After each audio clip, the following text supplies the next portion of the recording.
Marcus Norman of Gentleman Style Podcast Show. And today you all are in for a treat. We have this incredible woman that I can't believe I booked. I got on her calendar. She's super fantastic. She's super dope. She's changing the lives of women all across the globe, and she's making direct impact. You won't want to miss 1 second of this fantabulous woman we're putting down and bringing to the stage here on Gentleman Style Podcast Show. Stay tuned. Stay with us. Here we go.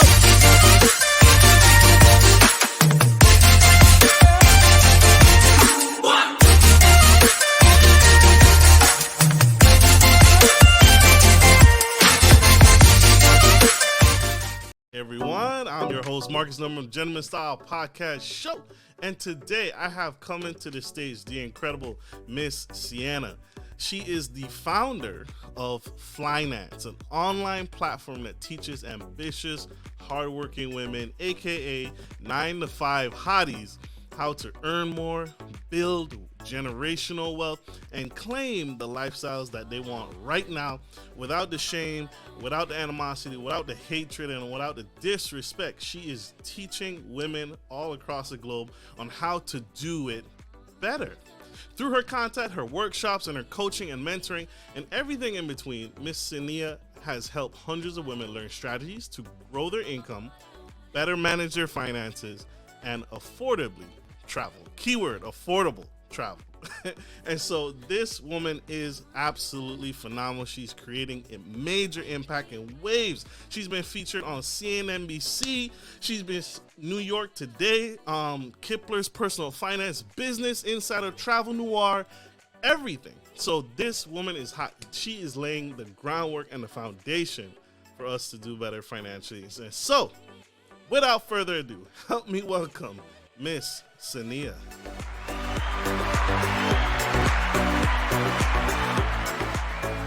Welcome to the Gentleman Style Podcast Show. How are you, ma'am? Hey, Marcus. I am doing good. Thanks so much for having me. Absolutely. Thank you for being here. Ma'am, you've been spilling the tea all across the globe, and corporate America does not like it. You are changing the paradigm on how we think and view money, travel, and finances. I gotta ask, where did it all start? What has been your relationship growing up as a young woman, as a black woman? What has been your relationship with money growing up for you? Yeah, so I'm originally from Baltimore, Maryland, and growing up in a city like Baltimore where you see people who look like you struggle, I think that I always knew I had to hustle for what it is that I wanted in life. So my parents provided me with an amazing childhood, a very safe and loving and sheltered childhood, but we never really talked about money. And as I got older, I really realized that my family didn't really know much about building wealth, right? I come from a family where there was a lot of talk about we got to save, we got to work hard, but I never knew about investing until I went to college. So I think my relationship with money has always been, I think, thinking about money as a dreamer and not really realizing how easy it is to be able to generate and create wealth just because that knowledge wasn't something that, my family had access to. So I think as I've grown, as I've gotten more exposure to the financial foundations, it's been really exciting to be able to pass that on to like my younger cousins and really start to change the conversation around wealth and money within my own family. That's huge. That's huge, right? And that's and I so many people. That's why so many people gravitate to you. You're a wealth of knowledge, but you're speaking the language, right? I think that's most of us. I think most of us did not have that foundation, that foundational work. Our parents did the best they could with what they had available to them. And Amen. so, no spite to mom and dad here or there. It's just this is where you're starting from. And that's a lot of our baseline. That's where a lot of people, a lot of women's baseline is, include myself, right? Yeah. I grew up with my father, and just money wasn't talked about, right? Mm-hmm. The bills were kind of scattered away, but never really like talked about them or looked at them. So huge. What was your first job ever? What was it like? Why did you start the job? What stood out about this first job? Your first job ever? Yeah, so my first job ever, I was maybe like 15 years old or something. I just wanted money. I wanted money for myself, I wanted to be able to just like, have what I thought was freedom with money, right? So it was a little menial like night job. So when I was in high school, they would have like these little odd end jobs for, high school students under the table. I think it was like a catering company that just like needed, like extra hands in the back. You're just like plating things or standing around, passing around hors d'oeuvres. Um, and it was a hustle, I didn't make much. I mean, I think even in all of those jobs, and as I worked, I had literally worked my way through college as well. I mean, at any given time, I probably had two or three jobs throughout college. I think that whole experience from about like 15 through 20, it taught me the value of a hard work, right? So I think now when people see, what I've been able to do, or I think the amount of risk that I take in my career, it's because like I was taught I had to hustle, right? When it came to having enough money to do the things that you want, it always felt like there was never really enough. So I think those early work experiences really taught me that if I didn't learn other ways to grow my money, to be more strategic with my time, to not trade my time for dollars, I was going to constantly have to grind. And I didn't want that, right? I didn't want to be someone who was financially insecure. And I definitely didn't want to have to hustle for the rest of my career, just to, try to make up the money that I didn't have. So I think those experiences taught me a lot, and it definitely helped shape my mindset to say, nope, I need to be thinking differently about this. But it really wasn't until I started working full time that I happened upon the information, that I think really was just met me at the right time, right? So even though I went to an Ivy League institution and I was surrounded by so many people with lots of wealth, I don't think I was ready to receive that information. So it's Mm. also important, as we talk about building generational wealth, as we talk about unlearning financial traumas, that, you know, that old saying, like, you can take a horse to the pond to drink, but you can't make it. I don't think I was really in a position to receive that information and to be able to take action on it until I started working full time, until I really could see and feel for myself, like, this is what this grind is going to look like for the next 40 years if you have to work to live, if you have to work to survive, right? So when that information did find me, I was really grateful to learn about financial independence, to learn about the FIRE movement, retire early movement, because then I felt like I was at a point in my life where I could actually take action, and I could say, okay, if this is a vision I've set for myself, I think I can do it. Like, what I want is within reach. You had that self talk. You changed your mindset about how you viewed money and your relationship with money. And you said something that gave me goosebumps, like really goosebumps. Um, you weren't ready to receive, even though you had stumbled upon the information. That was something I had to learn, myself. It was like, and people reach out to you, I'm sure, all the time for advice, tips, Yeah. strategies. You coach to this, you mentor to this, you do workshops on this, and there's a time and a place, right? You can Hmm. give world class advice, but if that person isn't ready or positioned to receive it, it'll just go over their head, and now you're Yeah. just kind of speaking to like a brick wall. Yeah. So Definitely. so many of us, I think, suffer from that. Like, we're getting great advice, but we're not ready in that moment to like hear it. Like, what? Absolutely. I'm not stuck to the 9 to 5. I don't have to go to work tomorrow to my Yeah. boss. I don't have to succumb to, you know, I get 2 months off for child maternity leave, and that's it. Like, that's it. Like, no, you're not stuck to that, but you got to break out. You're breaking chains. So a big applause for Miss Cinneah. Yeah, she's breaking generational curses here Yeah. today. Today, that is huge. And thank you again. When do you feel is the right time? Because we're speaking to women, and some of our women out here are single moms. When do you feel is the right time to start talking about money and earning money with kids? Any tips, strategies there? Yes, well, I am not a mother. I do not have children, but I think that we I think that money is so ingrained to our society that even as even if you have young children, it's a great time to start building those blocks of financial literacy, right? Maybe you're not talking to them about advanced strategies around money, but I think helping even young children understand what money is, that it's really a tool, right? That it doesn't have to be something that we should be ashamed of, right? That it shouldn't be something that we're afraid of, because I think that those same emotions, right? Money is so emotional, are what your children are going to carry with them for the rest of their lives, right? So I think no matter what age they are, I think helping them understand that money is a tool, right? I think also being a great role model around financially healthy habits, right? Actually sitting down with your kids and showing them this is how I pay bills. This is the budget that we have for our family. This is how much money we have to spend at the grocery market. And when your children ask you questions about money, not being like, I think something, especially in our community, is we like to say, oh, stay out of grown folks' business, right? But I think we need to also embrace having more transparency and not letting money continue to be a taboo subject. Now, I think when your children are old enough to really want to make their own money, I think if you don't have those tools, right, seek out those individuals, right? There's so many amazing Black creators who are specifically creating tools and books and programs to help teach Black children financial literacy. That would be a great time to help them understand how do you build credit, right? If you can, put your child onto one of your credit cards and make them an authorized user, right?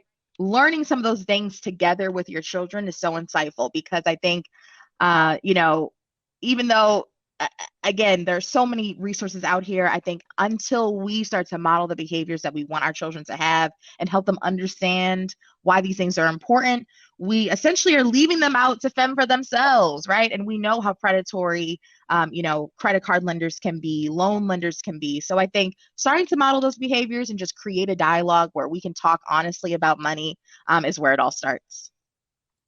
Facts, facts. I at my very first credit card, no conversation. I had a decent. I'm trying not to point out my parents here. I had a decent mentioning around the topic of money with my parents. But my very first credit card was a $5,000 credit card. From the Wow. bank, brand new, fresh out of high school. Never had a credit Oh, card. The wow. bank approved me for $5,000, and I called, and I didn't know what it was, so I did what I always was taught to do: call and ask questions. Oh, it's just free money. They're Ooh. talking to a teenager. I'm still like what 19 ish, right? And they're talking to me and saying, "Oh, it's just free money. You just use it and you Wow. pay back later." So I Yeah. got approved, took the credit card, and within a week maxed it out.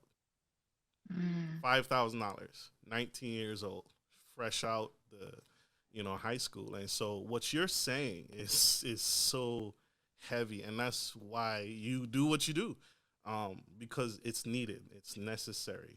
That's why I had to like y'all have no idea how much I beg and plead to get guests like this on the show. She is Thank super you. powerful. Check her out, Miss Cinneah of Finance. Nine to Yeah. five And one hotties. thing I want to say on that, Marcus, I think Yeah. we often think when it comes to money that we have to be experts before we can help other people. Um, Even if you aren't someone who feels like you can, teach your child about money, right? Know that there is there we don't live in a time where you don't have that information at your fingertips, right? So whether it's going as simple as going on Facebook, going on Instagram, asking your community who are the people that you're looking to who are teaching young Black children about money, I'm sure you will be overwhelmed with resources, with people you can follow, with people you can connect to, right? Don't feel like you have to do these things alone. Those same ideas around building a strong community, it takes a village to raise a child. Those things still exist today. Sometimes we just have to leverage social media and the internet to get connected with that community. But that's what I mean about you don't have to be an expert to start modeling these behaviors for other people in your family, right? I was no expert when I started finance. And I think because I took that chance and I started having these conversations publicly, I realized that so many of my family, so many close friends around me started to feel like, wow, okay, I can come and talk to you about these things, or I'm glad you're talking about this because I was wondering about this, right? So don't feel like you have to be an expert to, start. It's just about taking those baby steps. You don't have to be an expert. Totally agree. Yeah. Totally agree. But we need mentors because we live in the age of information, just like you Yeah. said. There is so much of it. It's at your fingertips. It's attached to your hip. It's on your smartphone, right? All the Mhm. information, all the knowledge about money. And so I think what's happening is our women are getting overwhelmed. It's like I got kids, you know, maybe the father's involved, maybe he's not. And you know, I got to pay rent, I got to pay bills, all these things that, I mean, I just interviewed a lady who, you know, talked about the anxiety and the mental health that she suffered going through a divorce, and or the dad's not home. We hear about Mhm. it all the time. Women are just overwhelmed with information. And so your expertise comes from your ability to help a woman, help these women, help our people sit it down and like, this is step one. Just look at this. Don't look at the big picture for now. We're going to get through it all, but just, I want you to focus right here. And the women can meet you right there and they can say, yes, I can do this thing. And then as they come back to you the next time, it's like, okay, here's step two. Look at these things. And that's where you come in. And that's why you're so, so necessary. So super dope, super dope. Great points. Great points. I told y'all, spilling the tea this episode. This is for you guys. This is for you guys. We have one quick short commercial break. You guys don't. Speaking of paying bills, we got to pay some bills. We'll be right back. Are you a local business looking to offer your customers easy access to cash without having to travel miles? We're here to help. At Norman Legacy Investments, we provide free ATMs with free installation that provide a suitable investment for your business. Even better, we offer you some profit sharing and handle everything from start to finish. Just reach out to us today to schedule a free consultation.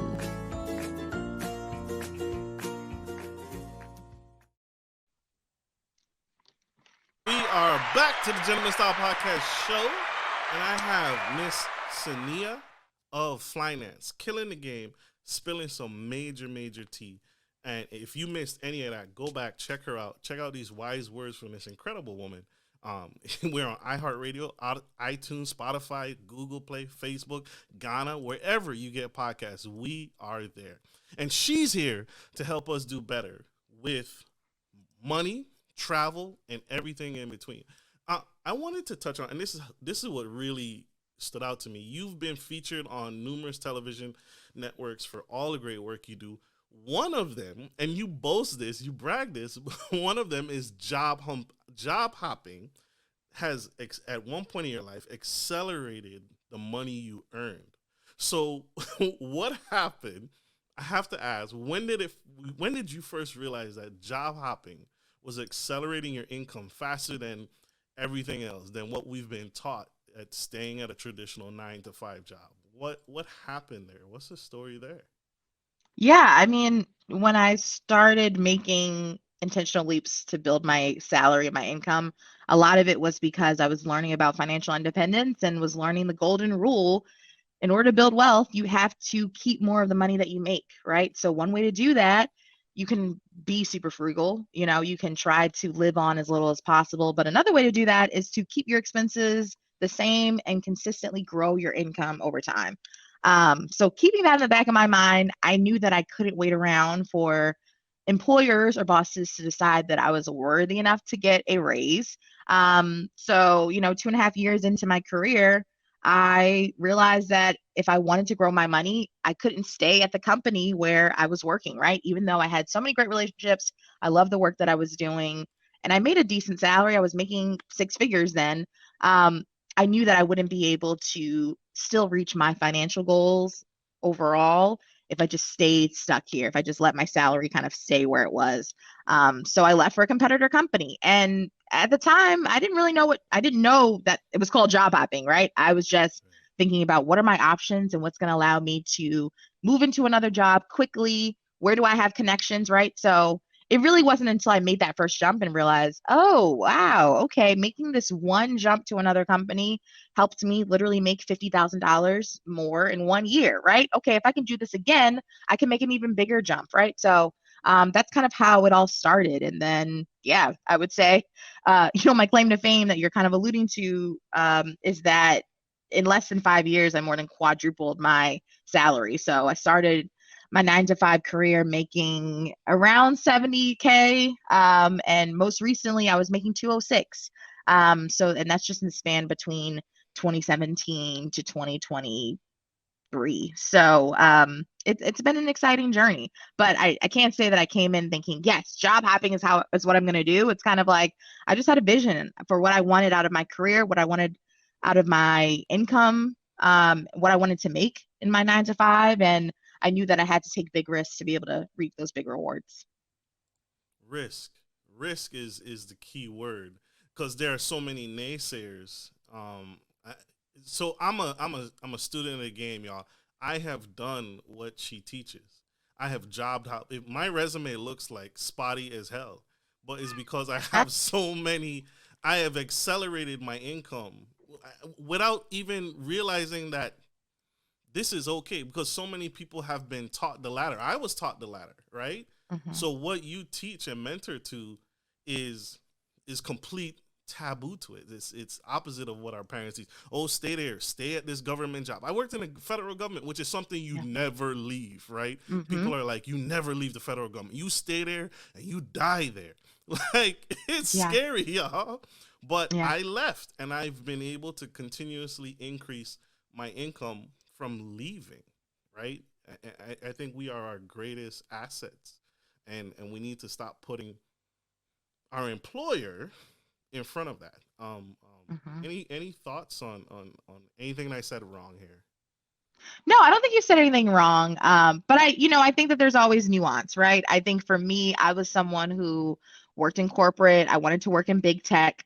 And there's a lot of volatility in that industry, right? So I think for me, it made sense, right? When I looked around at other people that I knew that made a lot of money and had a lot of opportunities within their career, they also realized the value of diversifying their skills and taking not only moves outside of companies, but also internal moves. So I think regardless of what industry you're in, regardless of what role you have, the fact of the matter is every 12 to 18 months, you need to be making a move, right? That doesn't mean you need to jump companies if you don't want to, right? Right. There are people in my network that have amazing career opportunities at the company where they have, right? Where they can have stretch assignments, where they can, go to other departments and try out other teams, and they're still feeling really fulfilled at work.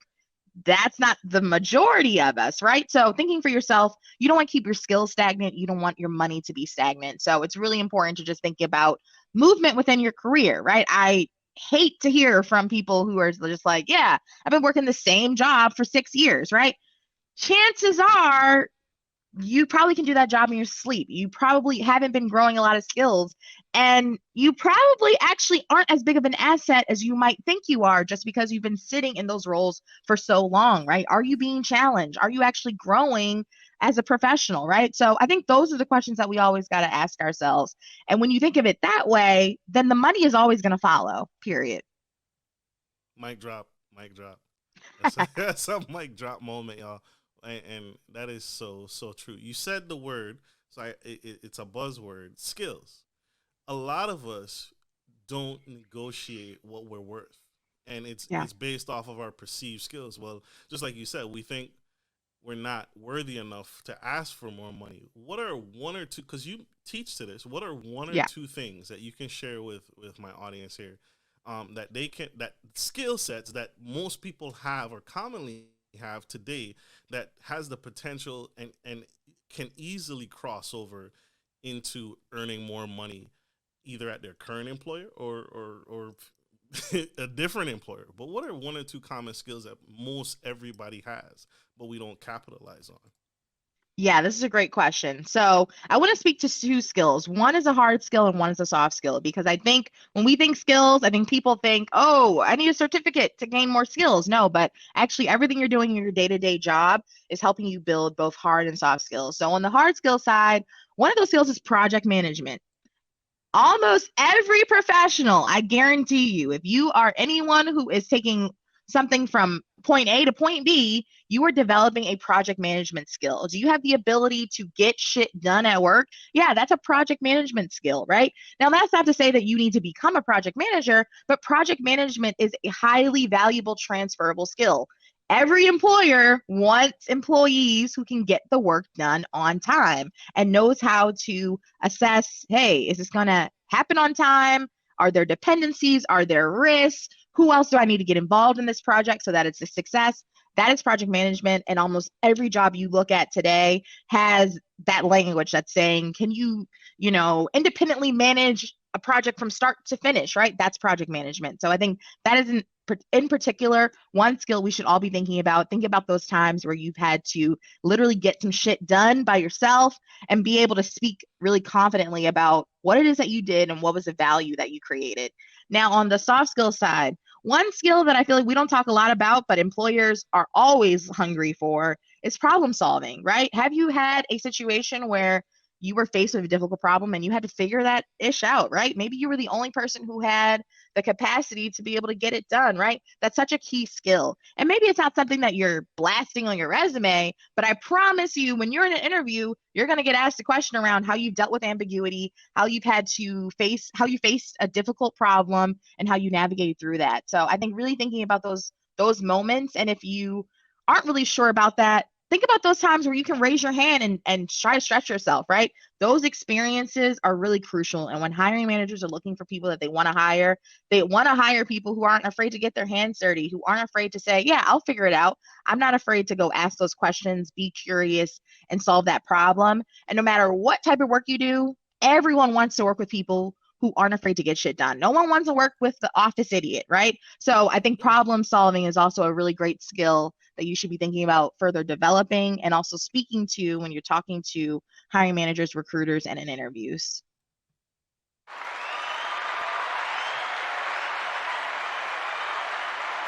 Killing it. She is killing it, y'all.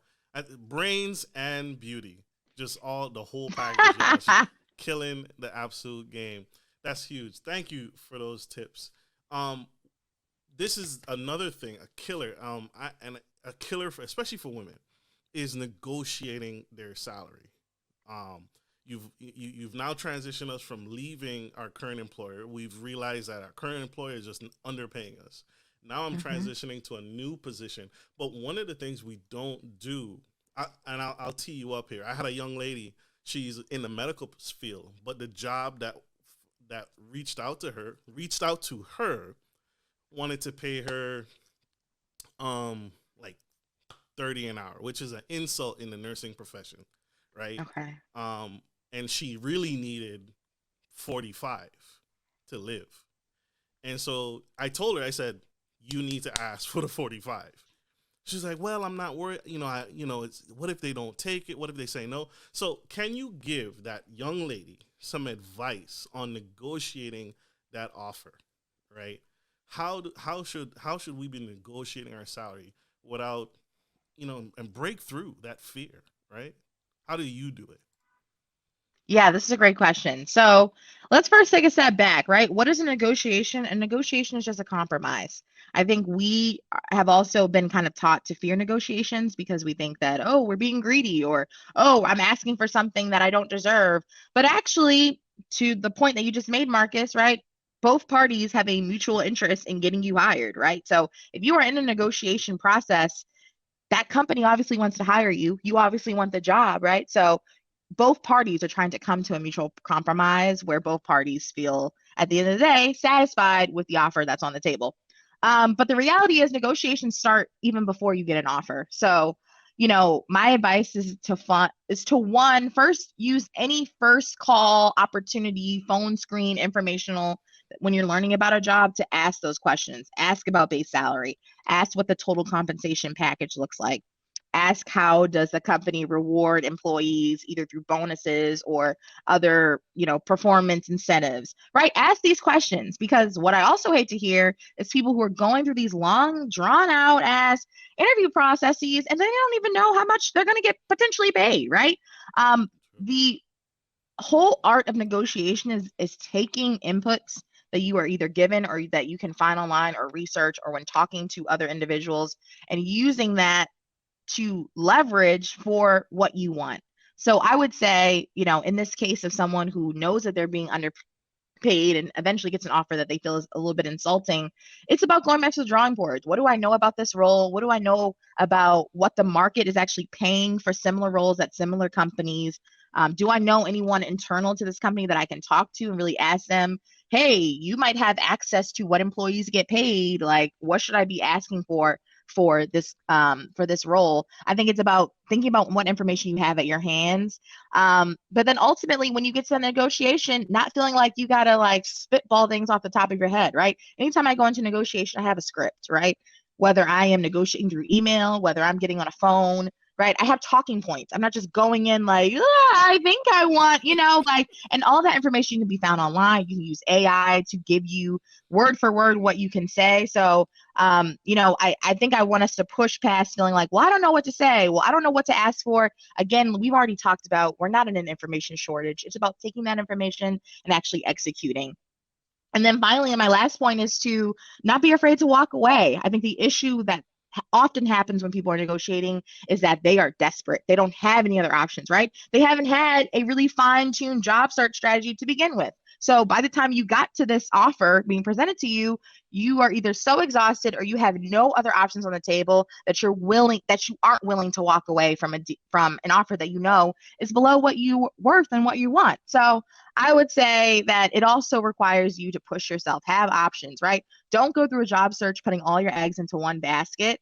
Because ultimately, if you do get an offer that you're just like, yeah, we can't come to a mutual agreement and I'm not ready to leave my current employer for less money or less flexibility or less benefits, not being afraid to walk away. So those are what I say are my tips. But I would say, in my experience as a serial job hopper, almost everything that I've negotiated for, I've gotten and then some. So it's about just like pushing past that fear, using scripts and using the information that you have to leverage so that you can get what you deserve. Because the reality is Tom and Megan and Madison, they gonna get it. So you just gonna be mad when you pull up to work and realize you're now underpaid and working in a brand new job. So that's the way I think of it. And doing the same thing as them. Come on. Doing the same work, the same hours, the same, Yeah. and they're making more than you. The person in Yep. in the cubicle next to you, the office next to you, is making more than you because you didn't negotiate your worth.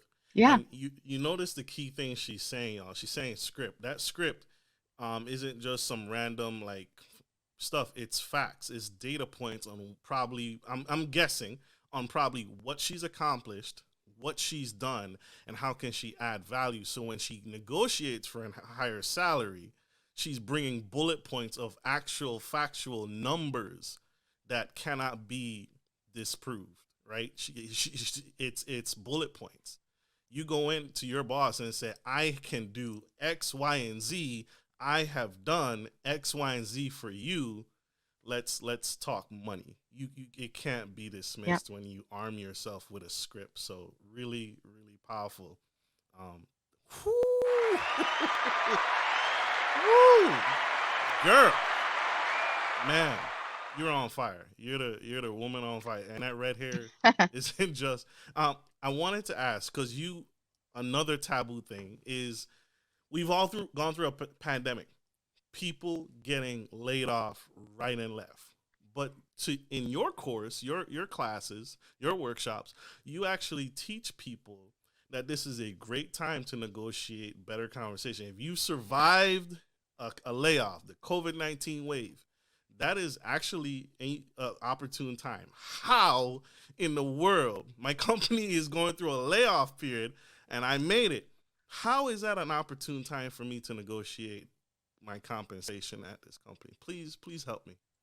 Yeah, so this was actually something that I shared, not in a workshop or a course, but in content on social media. Here's a spicy take. If you recently survived a layoff, meaning there were layoffs in your immediate team and your role was not impacted, you should absolutely be asking for more money. You should absolutely use that as an opportunity to negotiate your current compensation. Why? Well, your employer has made it clear that you are a valuable asset to the company and to the company's extended growth. So if you're not getting paid for the extra job responsibilities that you're taking on and the fact that you are a value add to the company, what you doing? Oh, and this was Cinneah of Finance. I teach 9 to 5 hotties like you how to earn more money with the skills you already have. Tap in for more tips like this. And to illustrate this point, I want to tell a quick story, right? So in my last role at a major tech company, there was someone on my team who knew more than anyone else, right? We would have meetings with customers, with other employees, with people across the team who would joke that, oh, hey, if so and so leaves the company, we're all screwed. What does that mean? That person has an incredible amount of institutional knowledge that can be directly correlated to business value. That's what I mean by if you survived a layoff and you know that you are delivering value and your company has now proven that you are business essential, right? Because you didn't get laid off, right? They trimmed the fat and you didn't get laid off. Why aren't you negotiating for more? So, in the case of that individual that I can think of, he has so much leverage. And I actually never talked to him about, oh, are you negotiating? Because you like the team would be in disarray. Like business function would cease to exist if you literally got sick or left tomorrow for another job, right? That's what I mean by those individuals that have that kind of institutional knowledge that are really directly driving business impact and value, where it's almost like we don't know what would happen if this person wasn't here. Those are the people that should be negotiating during a layoff, right? Because at the end of the day, when a company is laying off employees, they're thinking about how can we optimize the business forward. Well, they definitely want to keep those employees who are doing such amazing work that you can directly correlate business value to their day in and day out responsibilities. That's what I mean. Now, most people probably aren't in a position where they have that much leverage, but there are many of us who receive that feedback on a daily and think, oh, wow, everybody just loves me here. No, you should be using that to your advantage. So that's what I mean. I mean, those individuals who are really driving business value and they know it. People aren't afraid to tell them how essential they are to the team and to getting revenue out the door. Those are the people that should really be talking to their employer to say, hey, I know how much I'm an asset here. We all know, right, the numbers that I drive, the revenue that I'm able to drive. What can you all do to ensure that I feel more satisfied at this role? And when in doubt, I mean, especially if you are someone who is a high performer, who has a lot of transferable skills, if you can also bring another offer to your employer and say, well, hey, the market's willing to pay me 30% more than what I'm making right now on this team, and I want to stay here. What can we do to close this gap?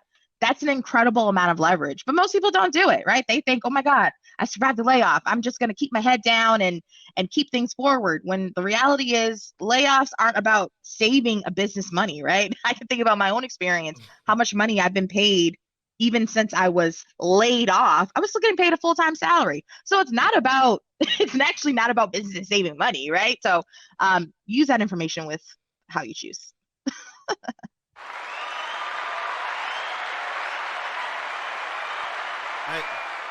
And I'll just say something real quick. Yeah. If you really think that Tom and Matt and Brandon aren't negotiating, you're silly, because they are. The reality is right? In the white community, negotiating is not taboo. Like, people negotiate their bills. They'll go into the grocery store and try to negotiate, right? They'll negotiate and try to penny pinch as much as they can, right? Because they've been taught that I have the privilege to do so, right? So if you really think that these white executives aren't negotiating for more money, for more benefits, for more flexibility when they survive layoffs, why shouldn't we? Especially if we're delivering business value. So I said what I said. She said it, yeah. I love it. And I love it. The passion, right? The fire, it all comes out. But it's so true, right? We're undercutting ourselves. Because we all know that person in the office that we are terrified if they get a sniffle, if they start coughing too much.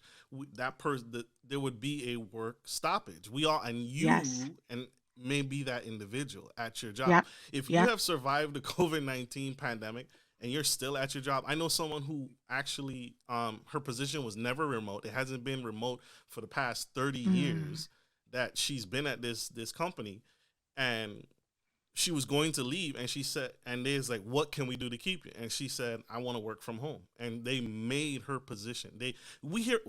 That's what you guys don't hear. When they start creating positions behind the scenes, they start creating compensation packages, grandfathering compensation packages into old compensation. They will do, an employer An employee who has value, it's known. It's known. And but they're not going to give it to you until you ask. That woman works remote right now because she knew her value and she asked for it. So huge. Period. Huge, huge. Ask for your worth. Ladies and gentlemen, Miss Finance herself, become a 9 to 5 hottie. Killing the game. Absolutely killing the game. Thank you. I can't touch on this without touching on this, but I have to say how to cope. We just came out of Mental Health Awareness Month. To me, mental health is a constant thing. How do people, let's talk to the person who just got laid off. How do they cope with their mental health in that time? How you have been laid off, correct? Mm-hmm. How do we cope better going through a layoff? Help us, please. Yeah, I think first and foremost is to, if you can afford it, speak with a qualified mental professional and really find those communities where you can talk candidly about your mental health. It is hard, and I don't want to sugarcoat that. Oh, layoffs don't mean anything. They don't matter. It is hard, and no matter who you are, you could feel doubt, insecurity, fear, guilt around being laid off. So that's number one. When possible, try to see a therapist, a counselor, or a qualified mental health professional. I think the second thing is to actually take rest. I think oftentimes we don't allow ourselves time to cope with mental health that might be arising after a layoff because we're so stressed and anxious about finding another job.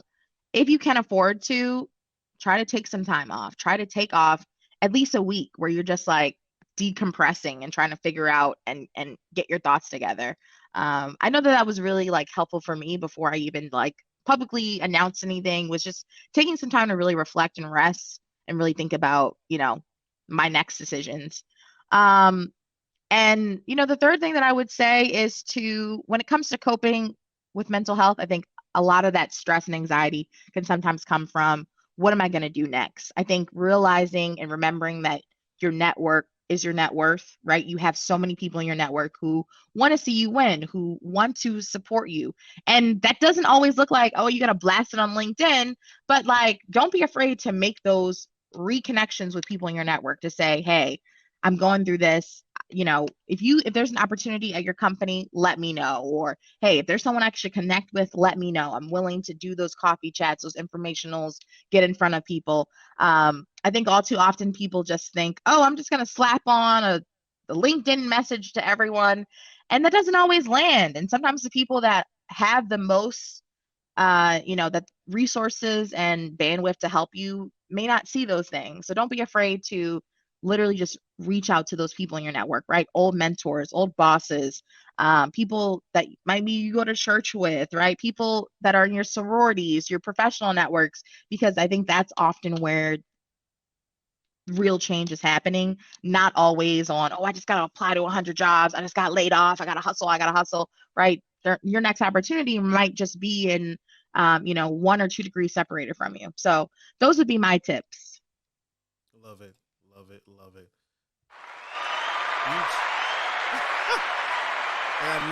I got nothing. That's why I left you speechless. She's helping me. What y'all secretly don't know, this is helping me.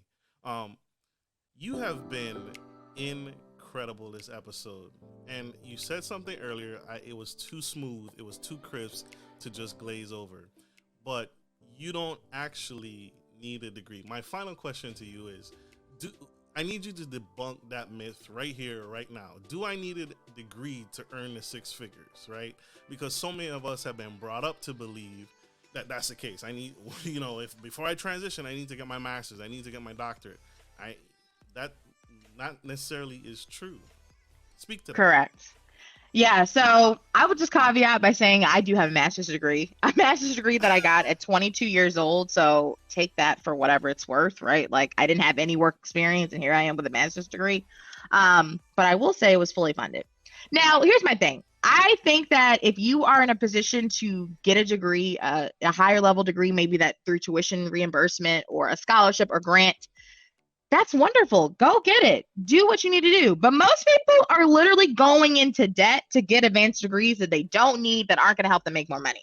That's backwards to me. So I would say, if you think that you need an advanced degree to get to the next level in your career, I would really caution you to think about what are those roles you're looking for and what are the requirements, right? Now, don't get me wrong. There are times, right? If you work in biotech and you want to do a certain kind of pharmaceutical sale where you got to understand the proteins then yeah, okay, maybe you do need your doctorate in pharmacy. I don't know. But most people who are just looking to fill in the gaps between where they are and where they want to be don't need a graduate degree to do it, right? They might just need to learn a new software, which you could learn on YouTube, on Coursera, on Udemy for less than $100, right?